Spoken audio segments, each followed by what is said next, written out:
Basic project management has 5 phases. So for this video, we're going to focus on the first phase. The first phase is called project initiation. This is where your project starts to take shape. One of the things that are done at this stage is identifying your project team members and your stakeholders.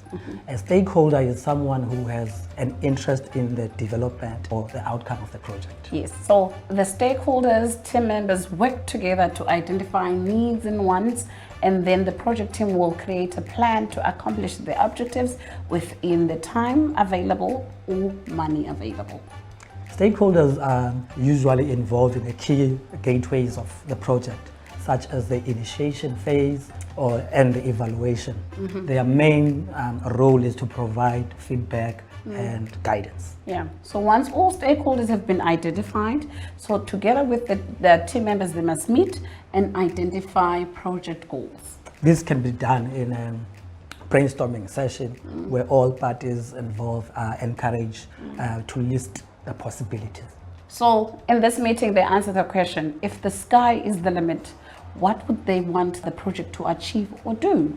Then you should decide which items are necessary for the project's success. This means you need to identify what are those items that are your needs and which are nice to have, which is your wants. So if the list is lengthy, wants and needs can be prioritized to help the project team identify the most important tasks. Remember, this is not a final list. It's a brainstorming session to kick the things off for the project. The end result of this session is to come up with a project goal statement. Each project should have a SMART goal statement. Remember SMART acronym you learned in LO? So for the project team to achieve a goal, stakeholders must be very clear about what they want. It is also important that you track the progress of the project or your goals. All goals need some form of objectives and measuring system so that you can stay on track and you become motivated when you enjoy the sweet taste of quantifiable progress. Yeah, you know, when you're trying to track, you must answer the question, how will I know that I'm making progress in achieving my goals?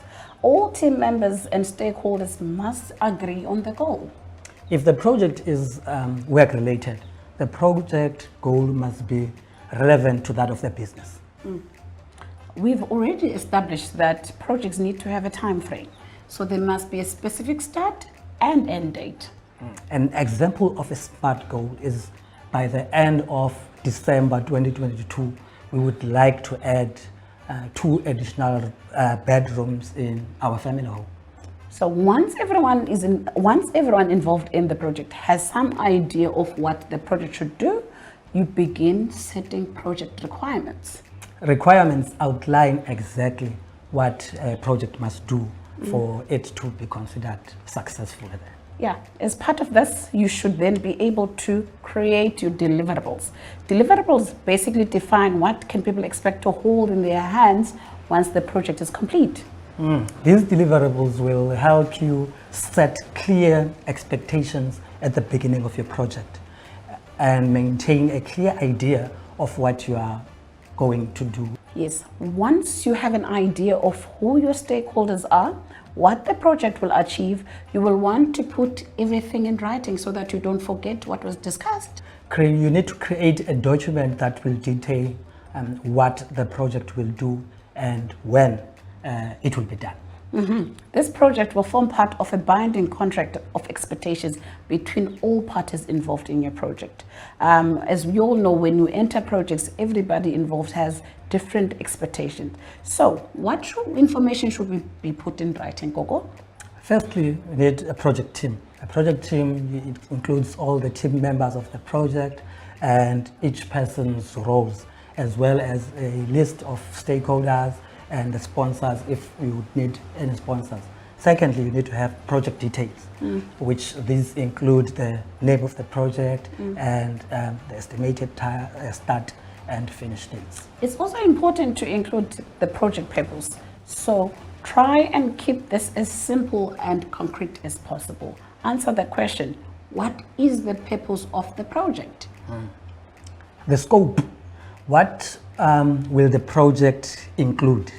And what items will the project also include? This section, when we speak of scope, it is extremely important as it will help avoid miscommunication and disappointment down the road. Yes, you must also mention or include items that will not form part of your project in your scope. If we go back to our example, the project scope is the addition of 2 new rooms. And this project does not include any buying of furniture for the 2 new rooms. So that's the scope. In the document, you can also include the project goals, your deliverables, and your requirements. Also, your basic finances. You list applicable rates and payment schedule information in that document.